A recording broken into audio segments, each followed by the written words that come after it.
This is Underdog Portfolio Weekly, hosted by Scott Conner. Good evening, good people. Back on DD Fantasy for another Bestball Mania 5 live draft. This is not Trades in 5, but we do not need to do a formal introduction for the guest. Rich Hribar at Lord Reeves. Rich, you're here.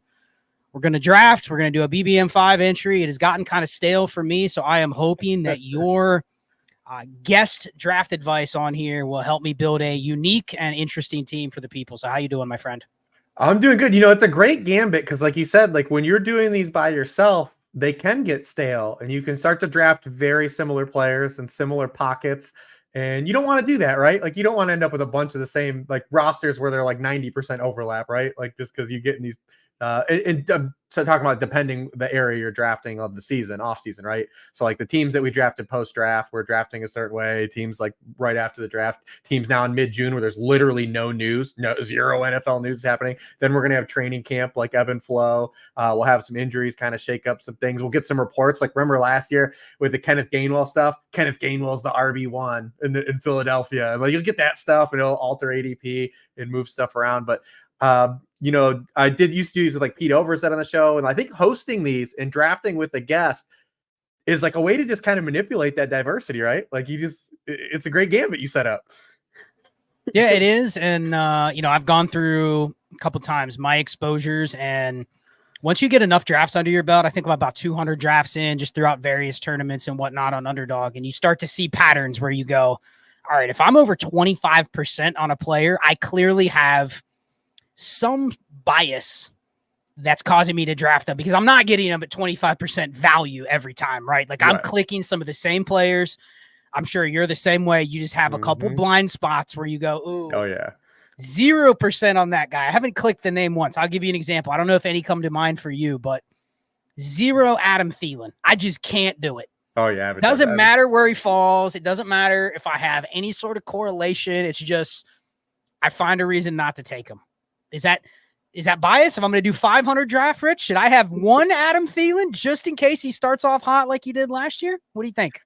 I mean, it would have to be like a desperation stack, right? Where you got like froze out, like, and if you're building Bryce Young stacks, like, you know, when I haven't even drafted, Bryce hasn't even been drafted when you have to draft Thielen. So it's like planning to go with the. You know, when you're taking Thielen, you're going, I'm also locking in Bryce Young, which doesn't feel good either. So it's like, maybe if you have like a super Buccaneers like onslaught and like you're just trying to get a piece of that game and you missed out on Jonathan Brooks and Leggett and Deontay. But yeah. So what's your draft cadence been thus far in terms of Underdog, other best ball? I mean, mostly Underdog, but what's your draft cadence been and kind of what's your plan? I do want to branch out because, like you said, that for myself too, they become stale and And, just the underdog is just such a unique identity right now. I mean, the drafters are sharp. It's a different game than other games. I do want to branch out and play some more FFPC now that stuff is starting to roll there, and we're starting to move into the summer, and we've got more games available, drafters, DraftKings, just because the ADP is so different on Underdog than any other site. I mean, it is its own game right now. It's its own game within a game. So I want to get some diversity. I want to see running backs get drafted in the first 4 rounds again. I want to be involved in those drafts. So I definitely want to split some things up, but I also do want to make sure I get this BBM, max entered with the way the payout structure is this year too. So we've got to hustle these last 80 days or so. Yeah, it does feel like this year. I mean, this is the first year that I've dove like head first in, but you can definitely sense where there are players that you'll shift. If you've been drafting since March, April, you see players shifting with zero news. It's just, okay, it makes sense why this quarterback's ADP has gone up a half a round or a round since the draft, not because anything's changed. Like Jared Goff is Jared Goff, right?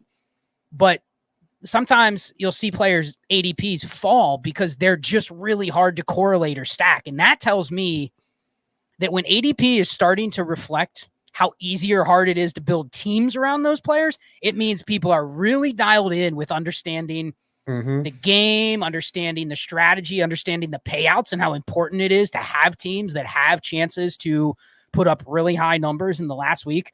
I want to ask you this before we get into the draft. Do you think, projecting forward, there's a bunch of tools out there, there's more content this year, it feels like, than ever about Underdog? Do you think we're going to get to a point where the game itself, not the players, not the injuries, that kind of stuff, but the game itself, like the game theory part of the roster construction, the correlation, are we getting close to where that's almost a solved thing? To where the edge goes back to, okay, just picking the right players. What do you think? It's tough, right? Because we ultimately know there's no skeleton key, and everything we're working on in terms of, kind of projecting is all based on previous things that have happened, right? Like previous tournaments and stuff like that. You see all the analysis. And listen, I've been doing this now full time for over a decade. And as someone that writes like everything based off of, previous data and stuff, like I said, there is no skeleton key. So I think we can do some things like solving for like where stacking is become prevalent, like you said, and that can manipulate kind of the where guys are being drafted. Now we have the playoff matchups, right? Especially on a site like, like Underdog, where this year, like week 16 now matters too. It's not just week 17, like week 16, because the payout structure is very critical. So you're guaranteed money if you make it to week 17, and then week 17 can dictate stuff. So if you're a max entered, player, week 16 is massive. So we've got now weeks where you're trying to not only stack a team with week 16 matchups, but also trying to get that correlated with week 17 too. So you're trying to build almost like a 4-way kind of like matchup thing where you're trying to get teams that align that in that direction too. So I think we're close to solving it as far as it can be solved, but it's still going to be hypervariance, because that's what fantasy football is. That's the beauty and gift of our game, right? Well, we can only solve for so much, and so many different things are going to happen over the course of the season. And then you have the variance of what a player means for each individual roster, right? Like a combination of players is going to be different. It's hypervariant. And that's what makes fantasy football so great in the redraft sense, because, you also have to account for an opponent's roster too. Whereas here it's really just yours and it's just the field's rosters. But, a Devin Achane 40-point game in week 17 could mean something different with the subset of players it's attached to versus not. So it's all these things matter, man. It's crazy. We just can't solve for everything. We just can't. Yeah, I think one of the things that I'm learning quickly is that, especially if you're going to max enter a tournament, whether it's 50, 150, whatever, is there's some value in having some teams where you look at the draft when it's done and you say, nobody else is going to have that team. Nobody else is going to have it. And that might be, you took 2 quarterbacks in the first 6 rounds. It's going to be very uncommon. I'm not saying it's smart, but there's ways where you can build in some uniqueness. We've talked about it a little bit, the quarterback strategy where, you throw in a Carson Wentz into a draft every once in a while. Just one time. Just one team. Heavily correlated. Justin Fields, so. Well, and that's something we might talk about a little bit. I'm getting the draft fired up. We're just about to get it entered. I've already entered it. So There's a lot of hopium. There's a lot of hopium injected into those Justin Fields picks. Well, and let me just kind of talk you through the theory a little bit. Is Justin Fields? I think he's my highest rostered player thus far in BBM. Oh, really? That is simply because. Let me ask you this: Russ Wilson, remember the Joe Burrow injury, right? The little calf strain. That if there's any way that Justin Fields was the starter week 1. And it was confirmed. It wasn't like a injury right before the game or something like that when the contest is closed. Where's his ADP? Is there a player right now that has a higher closing line potential than Justin Fields if he were to go from backup to starter? I can't think of one. It'd have to be a running back. Yeah, running back guy. But like Zach even if it's Charbonnet or like someone like that. But even Zach Charbonnet is costing you what? 10th round pick? You know what I mean? It's not super, super cheap to where you're getting him in the 18th round. Yeah, I was trying to think of like a wide receiver that would fit that bill, but it's like kind of hard. Like I was thinking like if either Rams guy was out or something like that, right? Like, but like if Puka was out, like Kupp becomes like a second rounder, but he's already a third rounder. So it's got to be a known quantity running back. It would have to be a running back. That is going late, like a Clyde Edwards-Helaire or someone like that. But even somebody like that, you're like, they might even bring in competition before. It would have to be one of these like vagabonds that maybe isn't getting drafted. Like say Miles Sanders became a Cowboy, right? Like it would have to be a situation like that. Yes, a trade. But the point is, if Fields were to be starting, he's going up in the Jaden Daniels, Caleb Williams range, don't you think? Maybe even higher.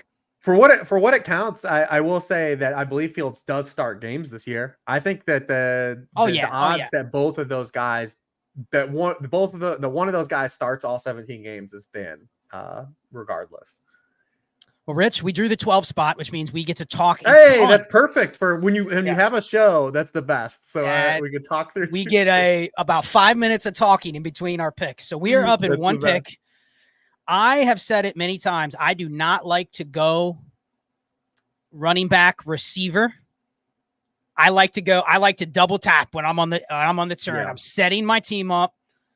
What are you thinking here? It's I know you can't really see the board, but it's Garrett Wilson, Jahmyr Gibbs, Marvin Harrison. The first 10 picks have been pretty standard. We'll see what happens here at the 11th spot. It goes Marvin Harrison at the 11th spot. So yeah, I'm good with receiver. I mean, especially in these underdog drafts, anytime you think you're catching a running back value or someone slides, like there's always someone better there. So like, I don't think taking Gibbs at ADP I don't think it's actually a fortuitous thing anyway. So let's take 2 receivers. Then here you got lock Garrett Wilson in, and who else do we got? London. I mean, there's not really any correlation. If I'm just thinking of not here. No easier decisions to make later on. I really don't care. I'd be fine with Olave or London. Let's just go London. We'll stick with the chalk. Yeah, I guess we could have done like an Olave Devontae if we wanted to like do something like that. But where are you at with like these? I always call them like trying to catch a falling knife. These players that it's easy to make an excuse for what happened to them last year. Now we got a couple minutes here before we pick again. We can talk about this because it's real easy to look on the surface and say what happened to Devontae Adams last year. He leads the NFL in targets, but he's also going to be 32. He's got a 3-year trend of scoring fewer fantasy points. The situation's still not great. You have a guy like Cooper Kupp, Travis Kelce, guys that you can say, well, they were just injured last year. But again, past the age apex, declination. Like, how are you handling like these types of guys? Derrick Henry, I think you can throw in the boat. Alvin Kamara.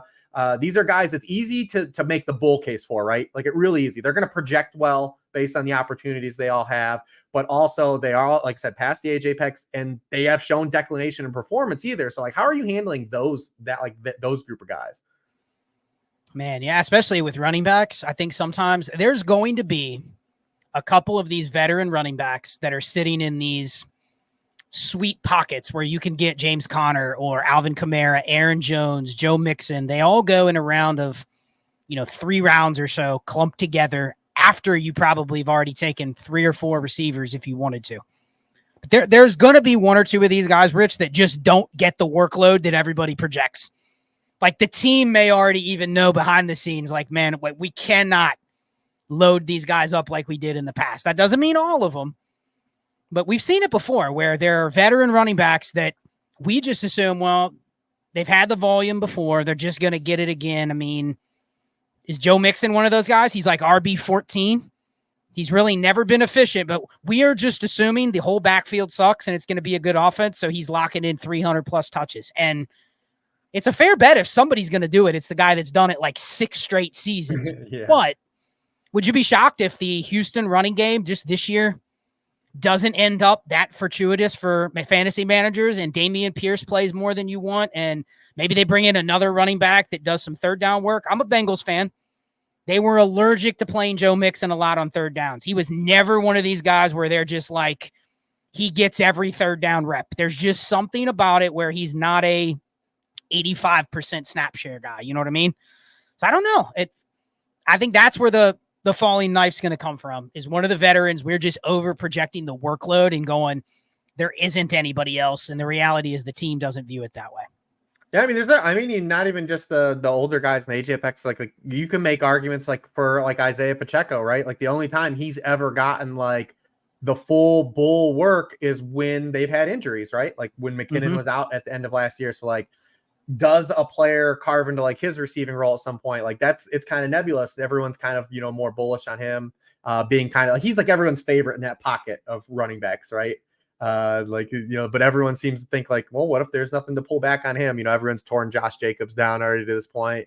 You got kind of this weird thing with James Cook in that area too. Like, what if James Cook just scores touchdowns, right? Like, that's kind of the one thing that's like goes one bugaboo over him. But yeah, it's really interesting. So you could, like I said, it's real easy to look at guys like Kupp, Devontae Adams, Kelsey, and make an excuse why they weren't as good at fantasy picks as they were last year. It's easy.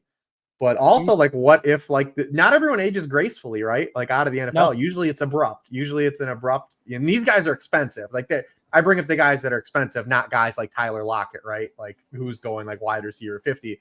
Like, these are, all the guys we talk about are basically off the board, right? Like, they've already been drafted. Speaking of that, Kyren Williams is falling. There were a couple surprise picks. So we're coming up here in a couple spots. Yeah, Michael Pittman was aggressive at 202. Pool. I mean, DK Metcalf at 207 with Amon-Ra. I mean, I don't know what the plan was there, but maybe it was to get something different. I don't know. But we're up in 2. There's what we got going on the board.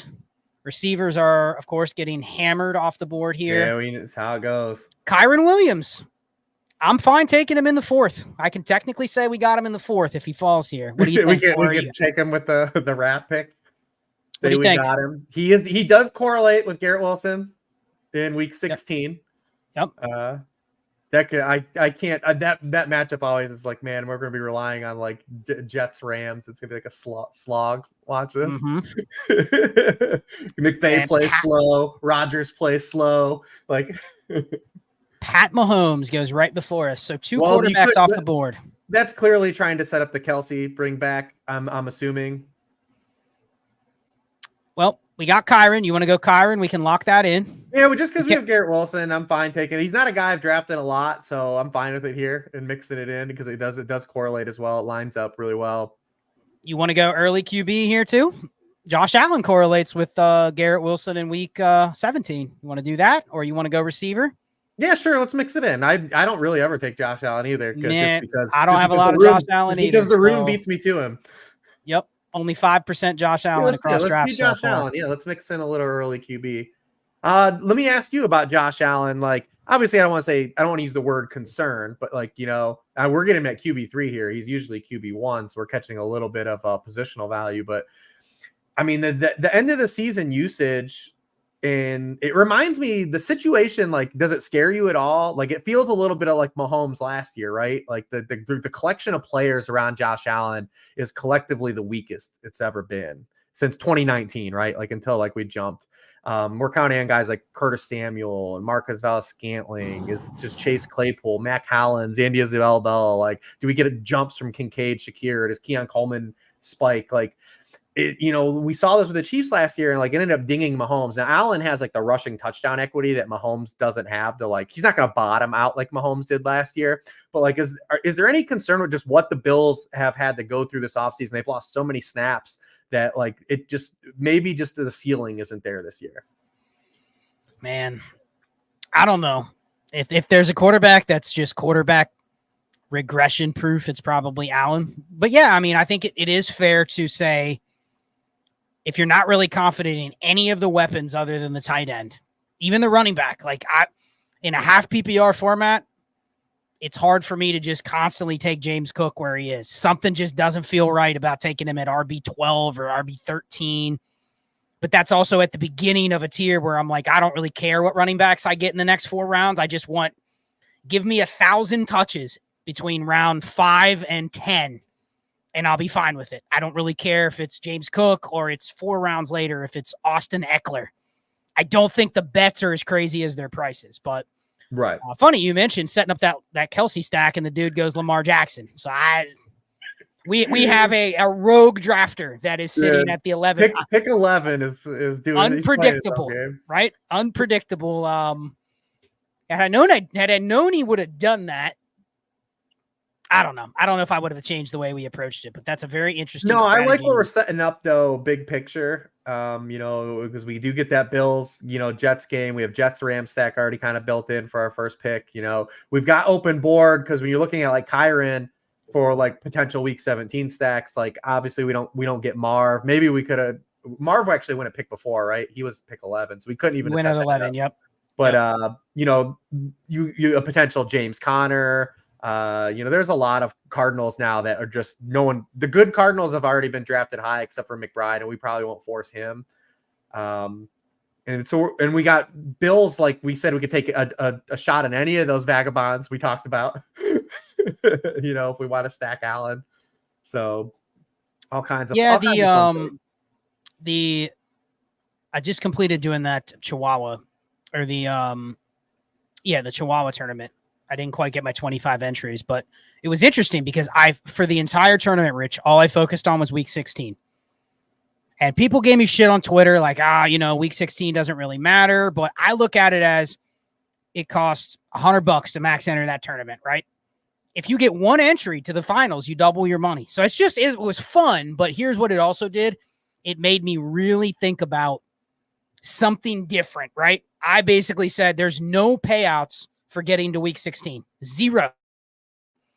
So I actually want some teams that are correlated heavily in week 16 and trying to buy as much correlation in week 17 as I can get once I've built up the week 16 stacks, if that makes sense. Right. And I noticed that not everybody did it, but a lot more people in those drafts were drafting totally differently. You would see random stacks that you would have never seen in BBM.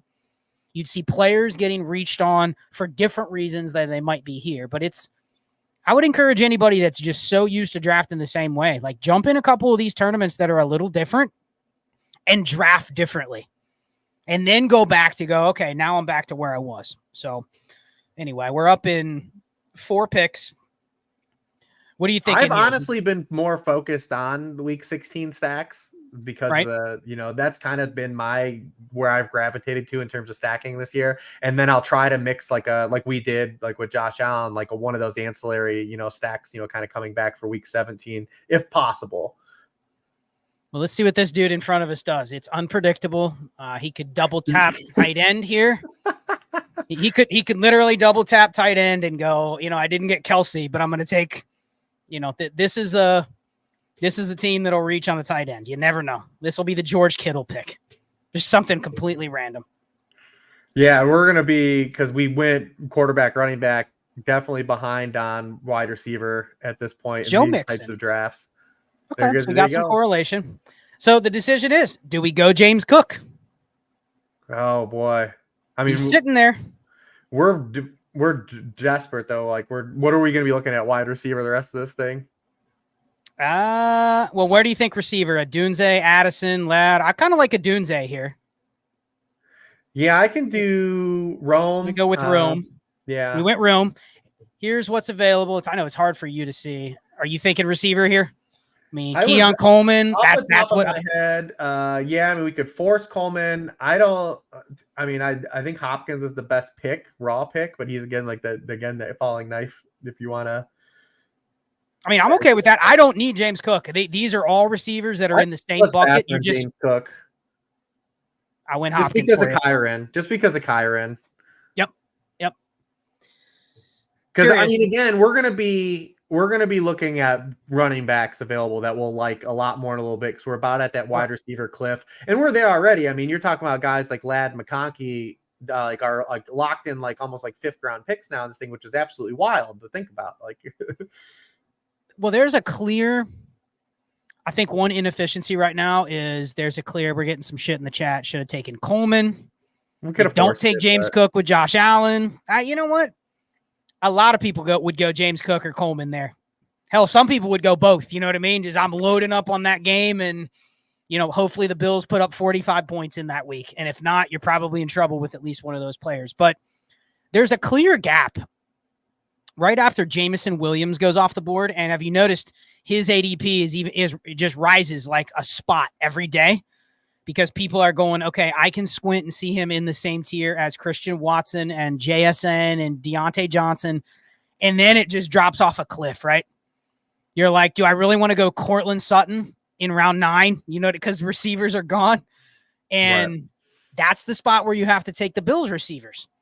So a lot of my Bills teams, when I start with Josh Allen, not a lot of them have gone Keon Coleman, Dalton Kincaid. You know what I mean? I'm taking the other receivers closer to their ADP because I don't want to be tempted when I only have 3 receivers to go, man, do I really want to take Curtis Samuel at wide receiver 49? Like that's drafting him expecting I know exactly his role.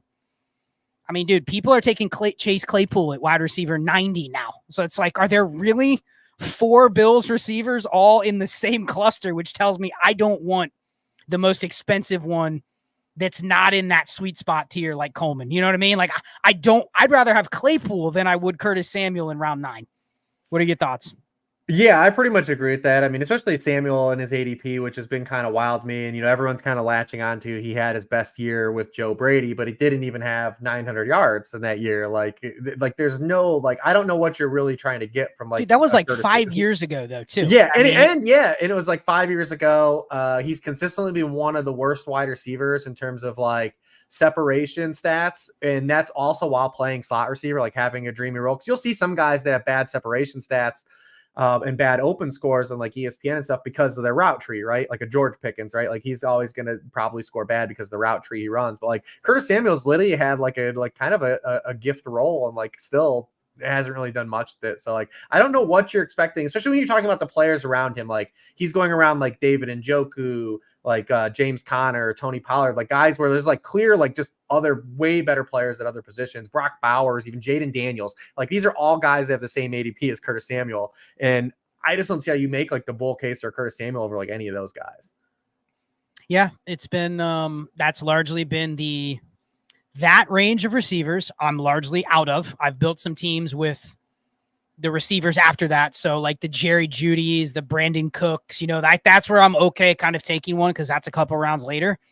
But that's also been the range, Rich, where I've already taken 5 or 6 receivers by that point, which means I'm missing out on this running back range: Kamara, Aaron Jones, David Montgomery, Pacheco, Rashad White.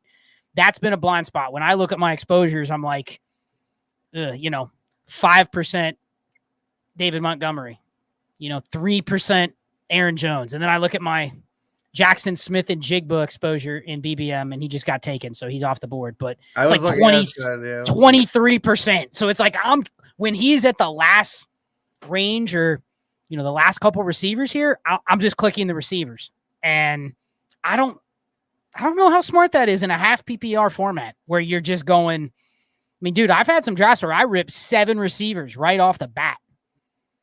Yeah, this is like a break for me though. So like if like when we, like you said, Jamison Williams, right, is like kind of like the firewall. I would include like, I think Shaheed's a better pick than Jamison Williams, to be honest, anyways. But like that's a firewall. So when Aaron Jones does slide past that, I think like he's one of like the last guys. There's like a mini pocket of running backs that I'm okay with.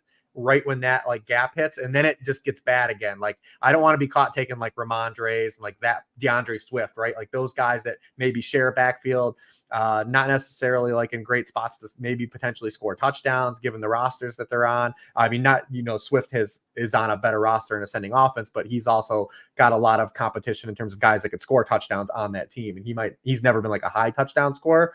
So like, I don't want to call it those guys. Jones, I think you can make like kind of a case for, just because the Vikings don't have a wide receiver 3 and Hawkinson's going to be out. And like, man, anytime he was still healthy last year, he was still really good, but he's like the one, like I can squint to see it a little bit. David Montgomery, obviously, you get the contingency value of something where happened to Gibbs. So like, but then it gets bad. I think like post Najee, post James Conner, like it gets like, I don't want to get caught with a bunch of those other guys. So Kamara or Montgomery, which one do you pick here? Pick one. We got to do Monty, right? Doesn't he have, we get a Lions Bears game? We do have Lions Bears in week 16. Yep. So we have Monty. We saw that Cortland Sutton gross pick at the 7-10, the team that went early running back and tight end had to force themselves into that Cortland Sutton. So correlation that we do have Ramondre Stevenson week 16. If you want to go that route, what do you think? Not really. There's nothing left, right, at wide receiver. We could take a tight end too, right? Like we'll go Kamara. We'll go Kamara. Could have gone Bowers. Could have gone Bowers, but I just took Kamara. It would have been Ramondre or Kamara for me. So we just locked it in. Yeah, I mean, I'd rather have Kamara than Ramondre. Ramondre scares the life out of me. Obviously, we're playing so the Patriots have our 32nd ranked projected schedule this year. They bring in a pass catcher. Literally, the only sample size we have of Ramondre Stevenson being a viable, like plugged-in fantasy starter was out of necessity. It was a situation where the Patriots literally had no other players available to play at running back. It's a new regime. He's in a final year of his contract year. Just a lot of things that, that kind of steer me away from Ramondre. I would rather almost take Gibson Reyes, but I haven't been drafting either of those guys, though, to be honest. Yeah. And this is more of, could we have gone a receiver there? But the receivers flew off the board in this draft. Like, Cortland Sutton was already gone. You know what I mean? Like, this would have been the draft where we would have had to take Samuel or Shakir. It'll be interesting how far those guys. Was Shaheed available? We could have taken Shaheed, right? We could have taken Shaheed. We could have gone even further down and taken another receiver in this range, just setting up a different correlation. Otherwise, it would have been one of the Bills receivers. I think most people would have said you should have taken one of those Bills receivers. But here's the thing. But you can naked Josh Allen too. He's a totally viable naked player. Or you can just say, I'm taking Claypool at the end and I'll be fine if it doesn't work. You know what I mean? Like that. I'm more okay with that versus forcing any of these picks. And this is the downside of the pick that we made when we went Kyron. Right. Because had we gone with a running back or a receiver there, we still would have ended up with these two, right? Yes, and now it could have been T. Higgins. It could have been Amari Cooper. It could have been anybody in this range. And so here's the problem I usually face when you're in this situation. We have a lot of capital invested at running back, right? We have 3 of our top 8 picks at running back. This is a 5 running back build at most? This is probably going to be a 4, right? Like And do you know how many picks are going to come up and we're going to go, damn, I wouldn't have hated. Now, look at this board. We did start a run. They did pushing some green, but we're also at that firewall at wide receiver, like we said. Like this exactly. Yeah. But there's going to be a spot where we're getting down into this range, and this happens a lot, where you have 3 running backs already by round 9, and I'm sitting there going like, man, I'd be fine taking a Tajay Spears or Brian Robinson, you know what I mean? But I don't want to. That's clearly what I would take if I'm just trying to lock up touches. But here, it's not going to be in the cards. So there are a couple guys I usually keep my eye on that I think are just undervalued here in the wide receiver range down in this like bucket of guys. Obviously, I named Shaheed. He'll probably go before we pick again. I think Jerry Jeudy, Jahan Dotson are easy to make. Like people are out on those guys, but like they have team investment. Like they're going to be on the field, right? And then they have contingency value between if something happens to Amari Cooper and if Terry McLaurin were to have any type of injury. I know people are kind of out on those guys, but I definitely think that they're better picks than some of the other guys that go in that range. Jalen Polk is a guy like I said, I haven't been drafting a lot of Patriots, but it's weird that Jalen Polk goes so far away from the other guys he was drafted around in the actual draft. And he actually has kind of more of a path to get a lot of targets because the Patriots probably aren't going to be winning a lot of games, right? He's going to be on the field. When you look at like a guy like Ladd McConkey, right? Ladd McConkey's probably going to be on a team that's bottom 5 in the NFL in pass attempts, and he might not even play in 2 wide receiver sets to the degree people are thinking that he's going to. There might be some pullback in that area too. So like, so Jalen Polk's on my radar. I have a couple other guys. Gabe Davis is another guy. Like, why? I mean, this is the format for Gabe Davis. He also has some correlation with DeAndre Hopkins. What if he's the guy that soaks up some of that vacated end zone, red zone work that Calvin Ridley leaves behind? Because when you look at the one thing Gabe Davis has done over the course of his career, he actually has been one of the most effective red zone wide receivers. Now, granted, he played with Josh Allen, and he's going to be going with Trevor Lawrence, so there could be some pullback there. But the one thing he does is he scores touchdowns. I mean, he's a high conversion rate of red zone targets and end zone targets into touchdowns. So he's another guy I kind of keep my eye on. They're gross. People like it's easy to poke holes in those guys. We're talking like wide receiver, 55, dude. Like, well, it's amazing that it has come back around. What do you think about double tapping Curtis Samuel, Khalil Shakir here? If they both fall to us, because that means I would say Curtis Shakir Samuel for sure. Can I talk you into Gabe Davis or no? We'll see what this wild card drafter does. He goes Brock Purdy as his third QB. Oh boy, yep. Just because we get a little piece, we get a little Hopkins correlation, and then we get a stack. I think there's a chance we get Gabe Davis coming back. Okay, truthfully, all right. I think the fact that both Bills receivers came back to us, like, I'm gonna do it. Okay. I'm gonna do it. I'll put it in your hands. I mean, not a lot of people have Josh Allen, Curtis Samuel, Khalil Shakir teams with Garrett Wilson. The only way they would have it is if they literally double tapped them here, but most of the time they go far enough apart where the person is not taking both. So this is gonna be different. I guarantee I have no teams that look like this. So this should be good. And I was thinking if Bowers would have fallen to us there, we could have gone Bowers. I would have considered Njoku there, but the reason for that would have been to lock up a 2 tight end build so that we can just save extra bullets for receiver, which we're probably going to need here. Yeah. This might even be a 10 receiver build if we wouldn't have taken Samuel or Shakir. You know what I mean?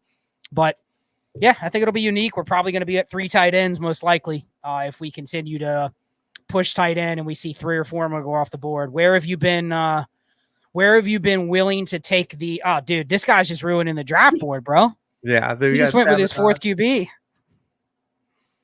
Mugger 1986. I don't know what the plan is there. That is definitely he's gone rogue, yeah. Oh my goodness. How pissed would you be if you're in this room and you're setting up the Lions and Niners stack and you're sitting there waiting for Goff and Purdy to come back to you and you're going, you look at the other end and you see Allen, Mahomes, Lamar, Burrow, Hurts on all those teams. You're going, there's no way they're going to take Goff and Purdy, and then one dude takes both. I mean, how do you keep from tilting, Rich? You can't. You just let it flow. It feels good. Well, but what do you? No. I get what you're asking. How do you plan around it? Because I've had some drafts where I misclick. I took Jermaine Burton in round 5 the other night because I timed out. And I had already set up a Bengals stack, and I had Higgins and Chase, and I took Jermaine Burton on the auto pick in round 5. How do you fix that? And now T-Law goes, how do you recover? How do you build something unique? Or is this just one where this is going to be a rogue draft that's probably not going to win with somebody doing that? Yeah, I mean, the one thing like Team 11, when they do something like that too, it also hurts the entirety of the whole league, right? Correct. Like, that's the problem, right? Not necessarily us, because we had already locked in our quarterback, but there's probably 3 or 4 other teams that are tilted right now. You know what I mean? Like they took early on, Ayuk or Debo. It could theoretically help our team, which has like the situation where we need some of these wide receivers, to mask some things. So it could actually end up turning around and helping us because odds are there's going to be a pocket of teams that are just lower scoring because of the way that Team 11 drafted. So maybe it ends up helping us. But you just have to calibrate, man. You just can't, like you said, you can't go crazy. This team took Gibbs and Laporta, but he also took Hurts, so he was probably out taking a quarterback. The Amon-Ra team took Anthony Richardson randomly in round 5.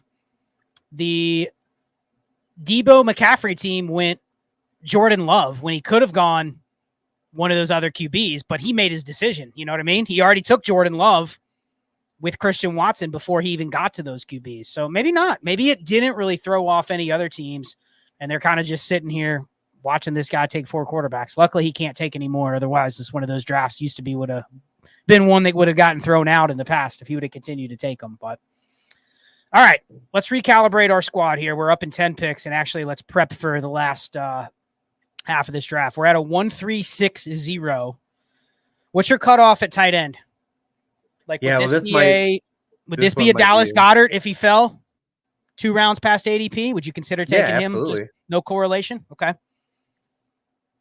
Yeah, we can do that. We've got Goddard. We got potentially. We probably don't want to commit just because we've got Rome, and we're not going to get Caleb. I mean, we have the Tyler Conklin set up with both. We do have Conklin. We can also we're live to still draft Rodgers on this team, right?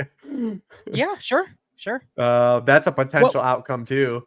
What's your thoughts on doing that? Or no, we won't do Rodgers because you don't want to. Do you want 2 QBs in the same game, week 17? What are your thoughts on that?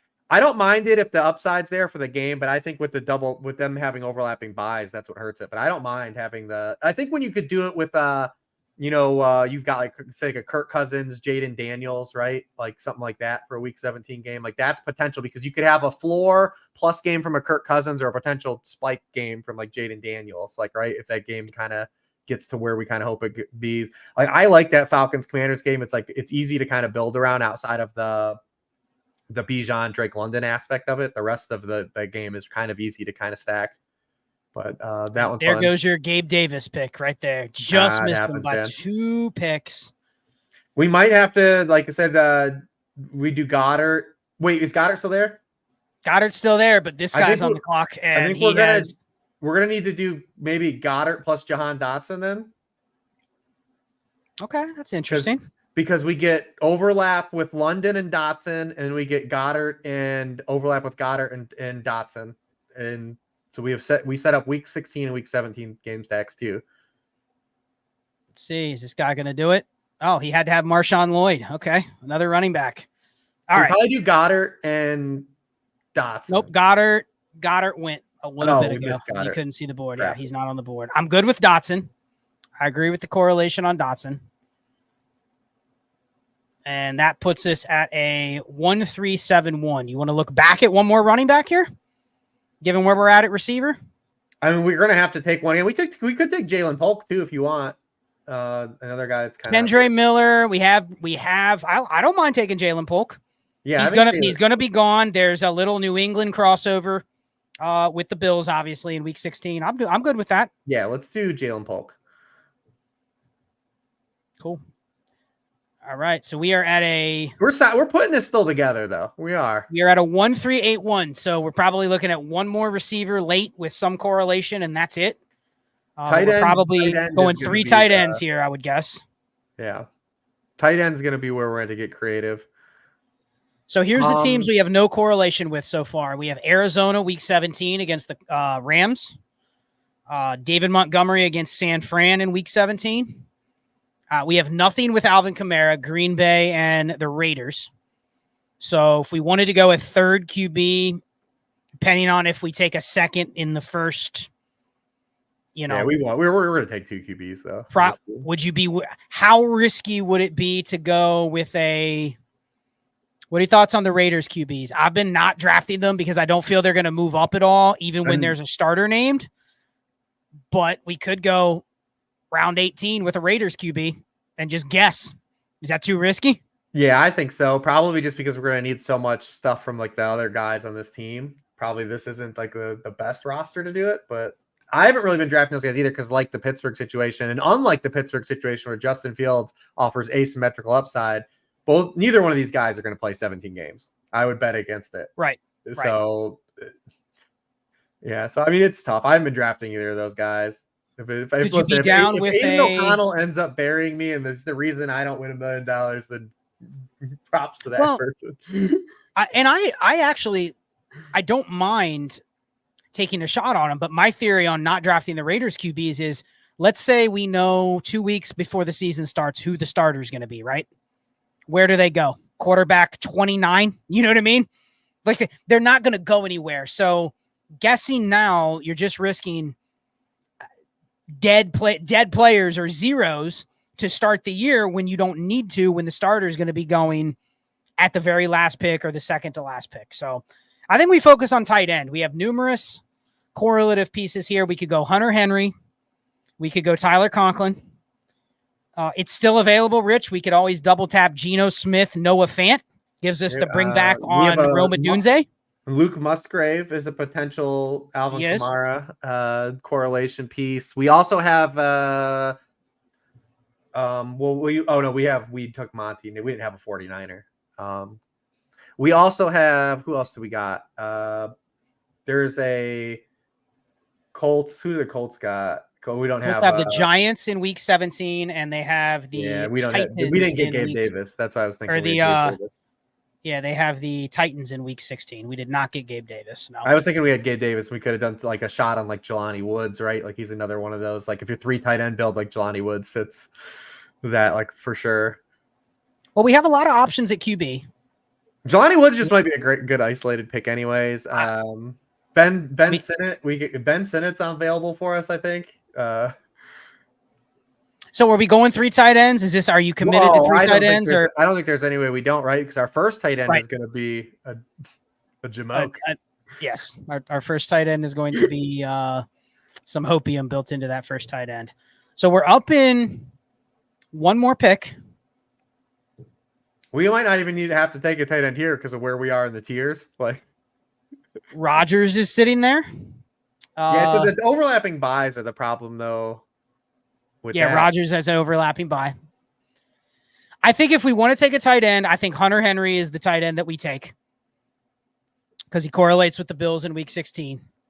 It gives us a shot on maybe taking, if we wanted to go Drake May as our QB2, if we get locked out. Another option here, we tempted our fate with James Cook. You want to go Ray Davis? Or is that too much Bills exposure since we're already in on the passing game with Buffalo? Yeah, I think we're in on the passing game for sure. I'm gonna go Hunter Henry. That's a locked in pick for me. So we have one more. Running backs. I mean, we're down to Gibson, Ray Davis, Algier. Receivers, we're out on receiver. It's Rodgers. Tyler Conklin is still sitting there. If we want to go Conklin just for the correlation, what do you think? And just get tight end out of the way. Be there. We can do when we can take a shot on one of those running backs. We can do like Vidal. We can do with Polk and Henry. There we go. I like you sold me on Vidal because we do have some Patriots that we're going to be drafting. So I like that. And the thing about Vidal is too, we have good running backs to where if he's a 0 for the first 5 weeks, it doesn't really matter to this roster. Where some 0 RB teams, it might. Would you have taken Ray Davis on a team where you did not have the Bills receivers? Yes. So is it just too much shitty Buffalo players on this team? If we went Ray? It was just, because what happens if we get like the 20-point Josh Allen game that has 0 correlation?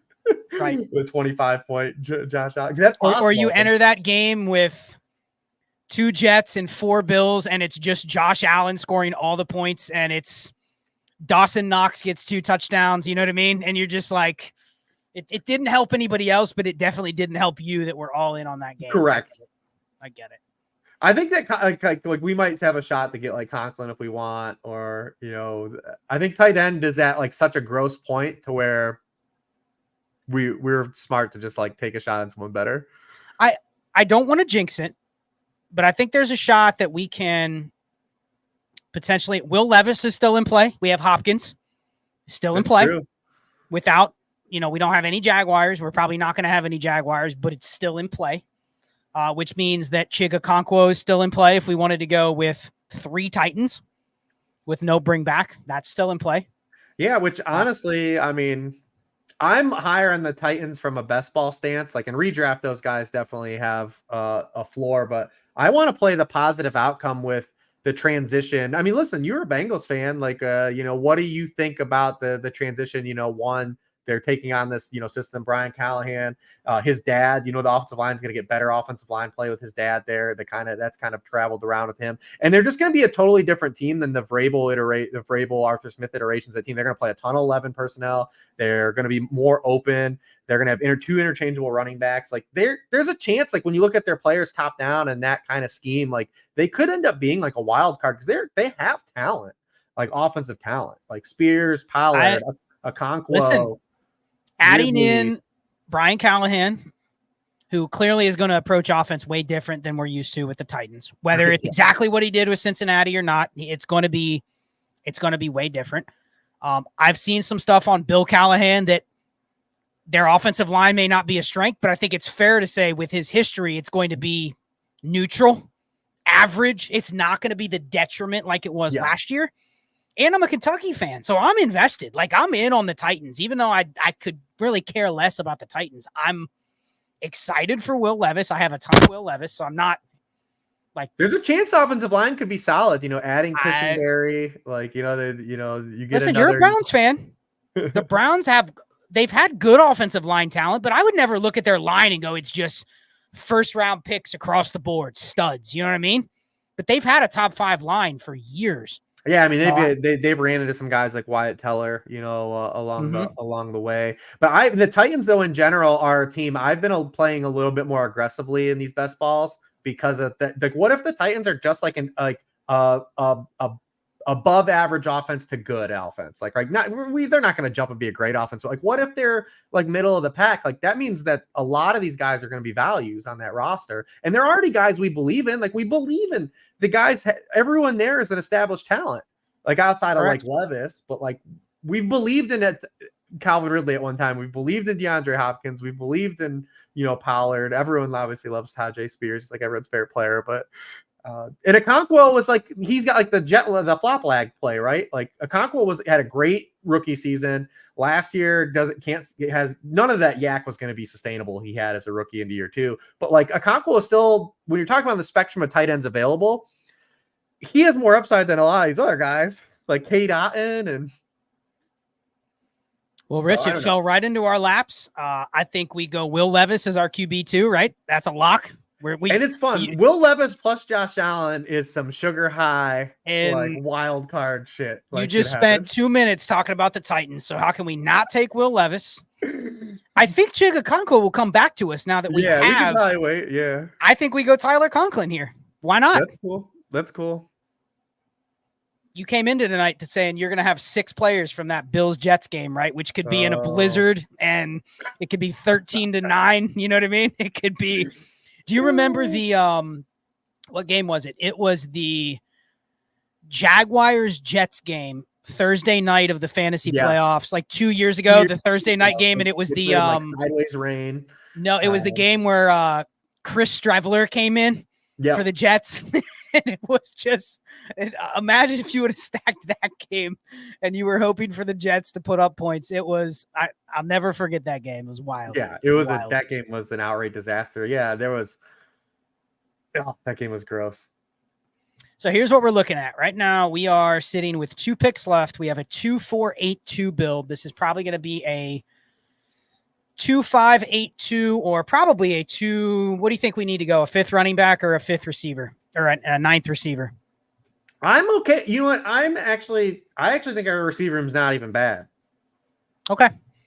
So you lean with another shot at running back somewhere? Yeah, because we took a shot on Vidal, who could be a net 0 regardless. Like there's such a chance Vidal is a 0 all the way through. But I don't want to say it. I don't want to jinx it. We could have probably Elijah Mitchell with David Montgomery. Like that would have been a cheeky play. That would have been a cheeky one. Another one. What about Tank Bixby? Yeah, that fits too. Like it fits with all the Titans we've just about to invest in, right? I mean, you got all those. Running back here, we got all kinds of bullets to throw. Have you been doing any Ghost of CEH?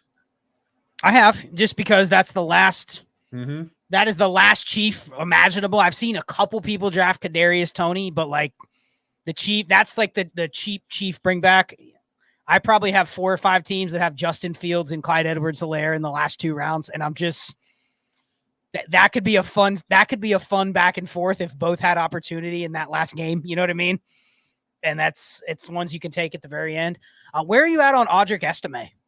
You have Benjamin Albright out there saying he's going to have 40% of the work right off the rip, and I'm going, but that's been a guy that smart people have said, take him because by the time we get to August, he's going to be going in the 50s. So, I mean, that's I could another totally one. see it. But we know what Sean Payton wants to do, right? It's going to be a compartmentalized backfield. Like, I know everyone loves Jaleel McLaughlin, but like Jaleel McLaughlin isn't like Jalen Warren. Like, he's 20 pounds lighter. He's 20 pounds lighter. I do not want McLaughlin in Underdog. I'm getting my exposure on DraftKings and FFPC. Like, I'll get my McLaughlin there. I don't understand the price in Underdog. So I was getting, that's where I was headed is like, well, if we know, like, say like Javonte is just out, they're out on him after what happened last year, new regime. Maybe he's just he just never has it. Maybe this version of the multiverse, like his knee, that injury is just not coming back. So like, if there's going to be a player to get goal line carries, it's probably going to be Estime. Like it probably will be. If it's not Javonte Williams, it's going to be him probably.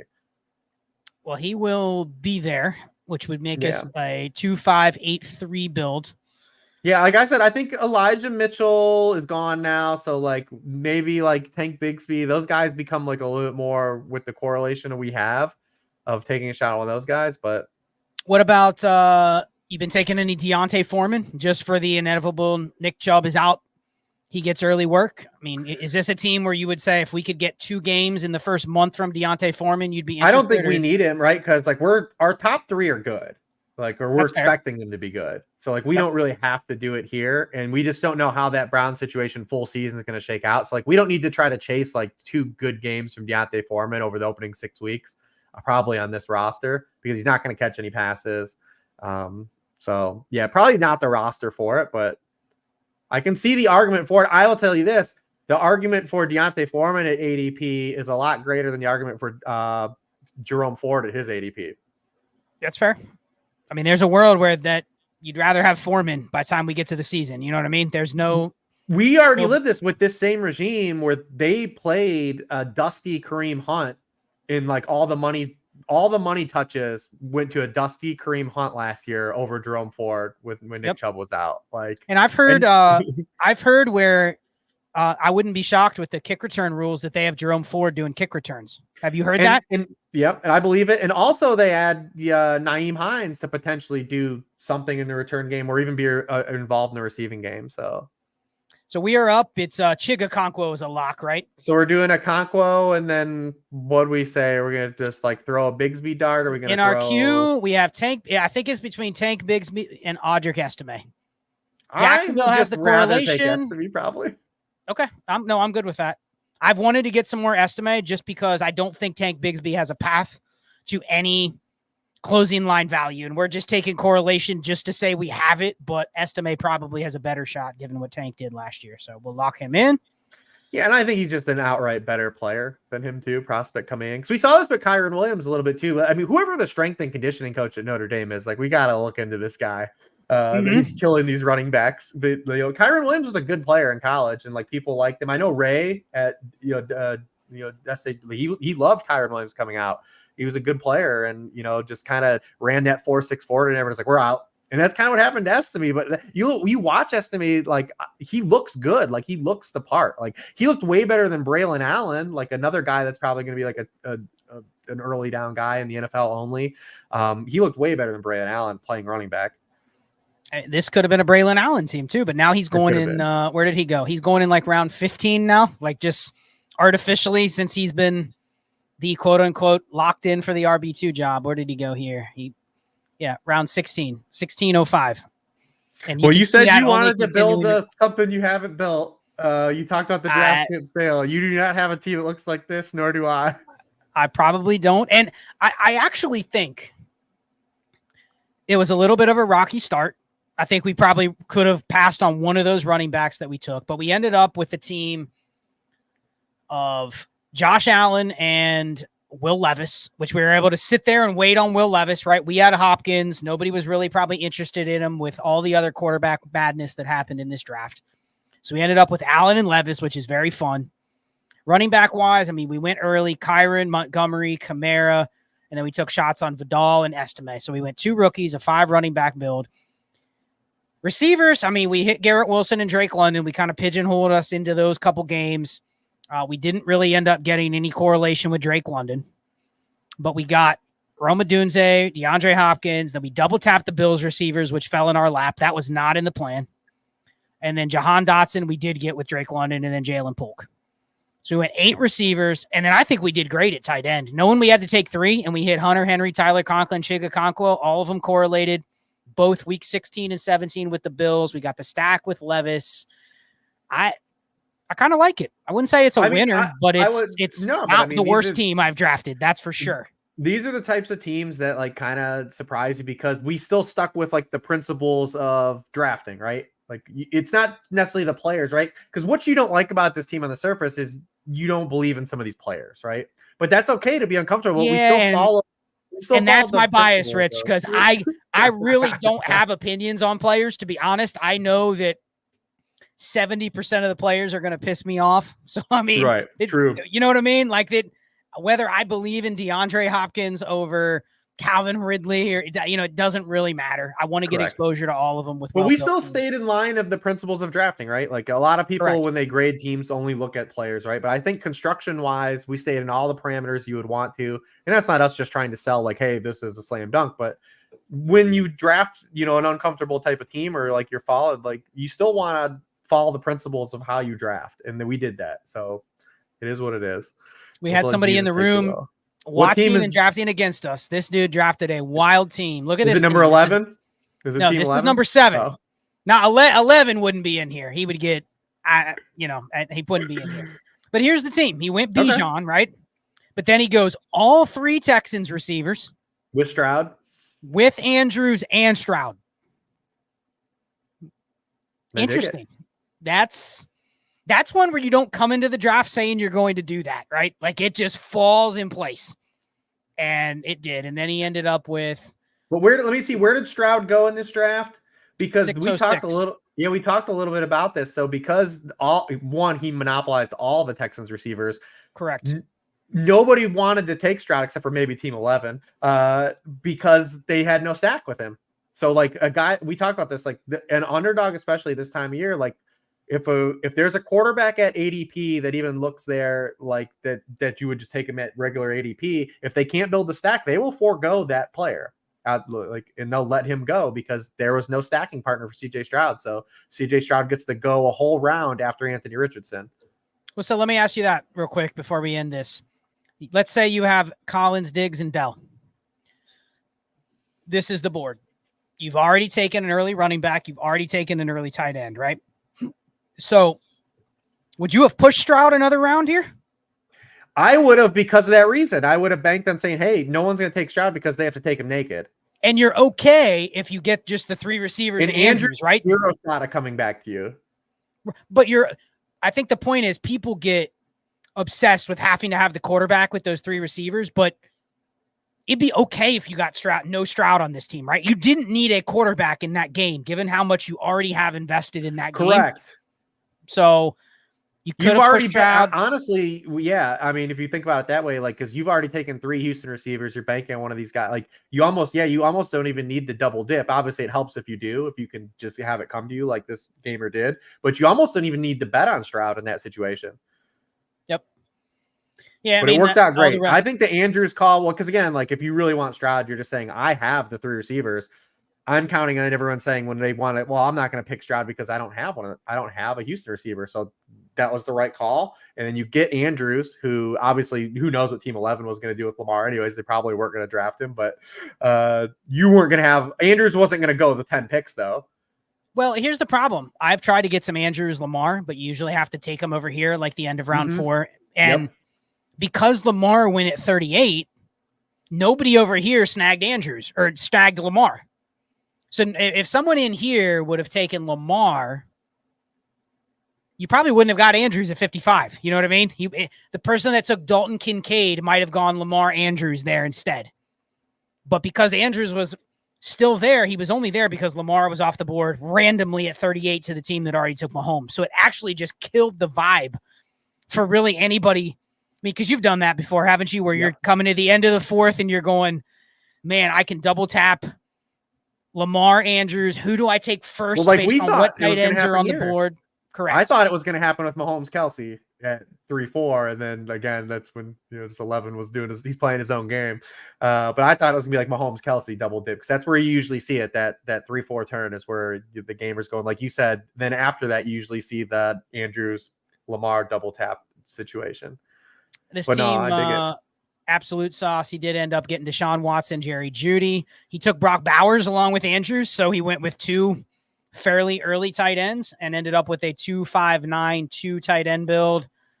Running backs after Bijan, Jalen Warren, Kendre Miller, Rico Dowdle, Tyrone Tracy. So Deshaun Watson's ADP is wild to me. Like I get that, like he's like a villain, and no one wants. He's a QB1 over 60% of the games he played, and he even finished. last year he played 5 full games. He's a top 10 scorer in 3 of them. The fact that he's going off the board at like QB 20, QB 21, like is mind blowing to me. Especially over like stationary guys, like the Kirk Cousins of the world and like that.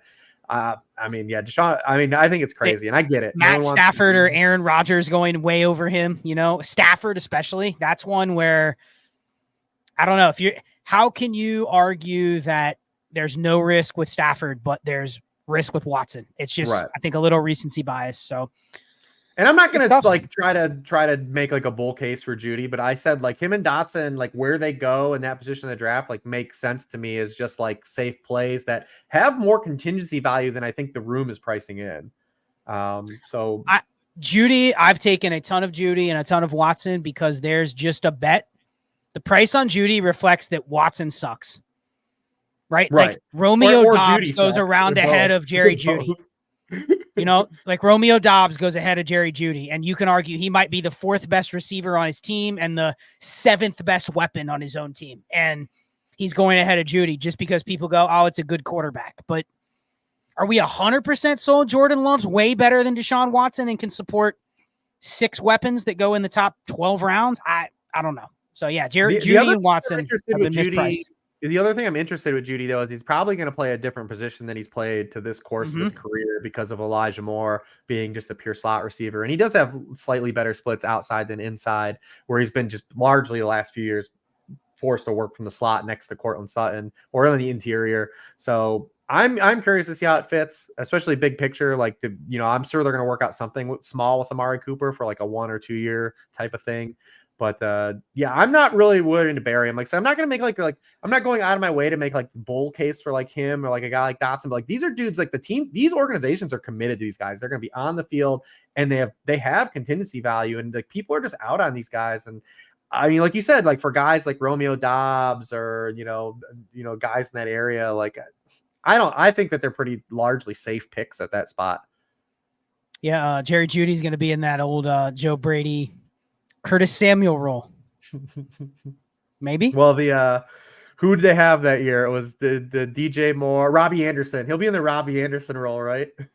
Wasn't it the year that Robbie Anderson got all the easy targets and had like 100 all the and bunnies. they switched it? Yeah, Teddy, I remember that. It was Teddy. Teddy was feeding Robbie Anderson all those. I think he had like a well over 100 targets that year, and they were all complete, his the complete opposite of what you thought was going to happen. It was literally the complete opposite. I remember. Yep, his career like it was the only time we saw Robbie used that way. It never happened again over the course of his career. It was the last time we heard from Robbie Anderson of fantasy relevancy. So yeah, it's gonna be interesting to see how that plays. I'm curious. The Bills are an interesting team too. So I'm glad because I don't have a lot of Bills stacks because the other unique thing about this is we got Josh Allen as QB3, which really doesn't happen. So not only did we take early QB, we got him at QB3, which is very weird, very unique setup. And I'm telling you, there's not going to be a lot of teams that started with Garrett Wilson, Josh Allen, which I mean, there's a lot of teams that do have those two together, but unless they intentionally double tapped